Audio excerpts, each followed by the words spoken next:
ನಿಮ್ದು ಏನೇ ಡೌಟ್ಸ್ ಇದ್ದರೂ ಕ್ಲಿಯರ್ ಮಾಡ್ಕೊಬೋದು ಆಯಿತಾ. ಇಂಟ್ರೆಸ್ಟ್ ನೀವು ಎಷ್ಟು ಇಂಟ್ರೆಸ್ಟ್ ತೋರಿಸ್ತೀರೋ ಅವರು ಅಷ್ಟು ಇಂಟ್ರೆಸ್ಟಾಗಿ ನಿಮಗೆ ಇದ್ರ ಬಗ್ಗೆ ಗೈಡ್ ಮಾಡ್ತಾರೆ. ಆಗ್ಬೋದಾ? ಏನು ಓದ್ತಾ ಇರೋಲ್ಲ ಫೈನಲ್ ಇಯರ್ ಸೆಕೆಂಡ್ ಇಯರ್ ಅಲ್ಲ. ನೀವು ಎಲ್ಲ ಬಿ ಬಿ ಎ ಓದ್ಬಿಟ್ಟು ಏನಾಗಬೇಕಂತಿದ್ದೀರಾ? ಆಕ್ಟಿಂಗ್ ಮಾಡ್ಬೇಕಂದ್ರೆ ಇದೇನು ಬೇಕಾಗೇ ಇಲ್ಲ. ಏನು ಓದಿಲ್ಲ, ಈ ಬಿ ಬಿ ಏನು ಅವಶ್ಯಕತೆ ಇರಲಿಲ್ಲ, ಓದೋದೇ ಬೇಕಾಗಿಲ್ಲ. ಚಿಕ್ಕ ಹುಡುಗರಿಂದನೇ ಆಕ್ಟಿಂಗ್ ಮಾಡಬೇಕು.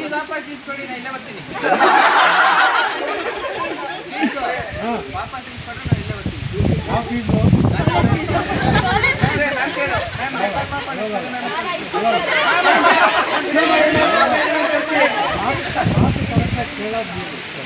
ಏನು ಹೇಳಮ್ಮ?